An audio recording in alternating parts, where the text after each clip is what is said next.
Welcome to 99 TV. కర్ణాటకలోని దక్షిణ కన్నడ జిల్లా బంట్వాల్లో ఓ పారిశుద్ధ్య కార్మికుడు ఇప్పుడు అందరి దృష్టిని ఆకర్షిస్తున్నాడు. ప్రతిరోజు ఉదయం ఖరీదైన టయోటా ఫార్చునర్ కారులో డ్యూటీకి వచ్చే ఆయన కారు దిగి చీపురు పట్టుకొని రోడ్లు శుభ్రం చేస్తున్నారు.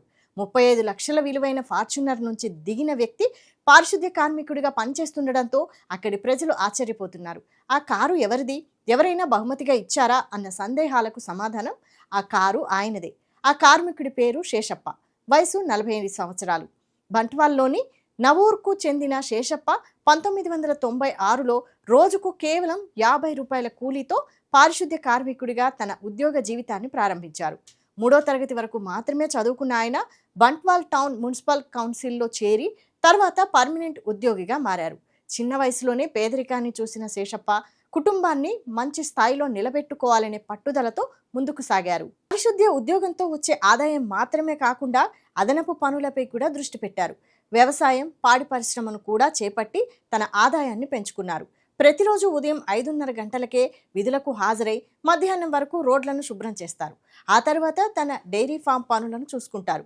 శేషప్పకు చిన్నప్పటి నుంచే కార్లంటే ఎంతో ఇష్టం. సైకిల్పై తిరిగే రోజుల నుంచే ఒకరోజు సొంతంగా మంచి కారు కొనాలనే కల ఉండేది.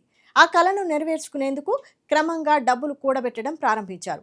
మొదట మారుతి 800 కారును కొనుగోలు చేశారు. ఆ తర్వాత ఓమ్ని, ఆల్టో, రిడ్జ్, స్కార్పియో వంటి కార్లను ఒక్కొక్కటిగా కొనుగోలు చేశారు. పాత కారును అమ్మి దానికి మరికొంత డబ్బు జోడించి మరో కారు కొనడం ఆయనకు అలవాటుగా మారింది. అలా ఎన్నో ఏళ్లుగా కొనసాగిన ప్రయత్నం చివరకు ఆయనను తన డ్రీమ్ కారు ఫార్చునర్ దగ్గరకు తీసుకెళ్లింది.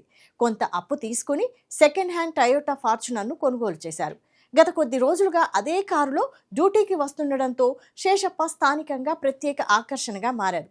అయితే ఖరీదైన కారు కొన్న తర్వాత కూడా తన ఉద్యోగాన్ని మాత్రం ఆయన వదలలేదు. ప్రతిరోజు కారు దిగి మామూలుగానే చీపురు పట్టుకొని రోడ్లు శుభ్రం చేస్తున్నారు. ఏ పని చిన్నది కాదని, కష్టపడి పనిచేస్తే జీవితంలో ఏదైనా సాధించవచ్చని శేషప్ప చెబుతున్నారు. తన తండ్రి చనిపోయిన సమయంలో కుటుంబం ఎదుర్కొన్న పరిస్థితులను ఆయన ఇప్పటికీ మర్చిపోలేదు. అంత్యక్రియలకు కూడా డబ్బులు లేకపోవడంతో తానే తండ్రి మృతదేహాన్ని నేత్రావతి నది ఒడ్డుకు మోసుకెళ్లిన చేదు అనుభవం ఆయన జీవితంలో ఉంది.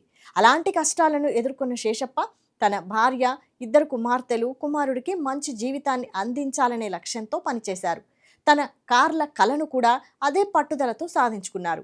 శేషప్ప నిజాయితీగా పనిచేసే ఉద్యోగి అని బంట్వాల్ మున్సిపల్ చీఫ్ ఆఫీసర్ తీర్థప్రసాద్ ప్రశంసించారు.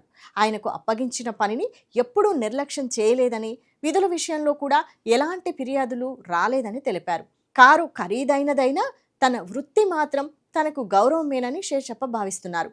పారిశుద్ధ్య కార్మికుడిగా పనిచేస్తూనే తన కలలను ఒక్కొక్కటిగా నెరవేర్చుకున్న ఆయన జీవితం ఇప్పుడు చాలా మందికి స్ఫూర్తిగా మారింది. ఇప్పుడు శేషప్ప ముందున్న మరో లక్ష్యం తన కుటుంబం కోసం సొంతంగా మంచి ఇల్లు నిర్మించుకోవడం. పట్టుదల, కష్టం, పొదుపు ఉంటే వృత్తి ఏదైనా మన కలలను సాధించవచ్చని శేషప్ప కథ మరోసారి నిరూపిస్తోంది.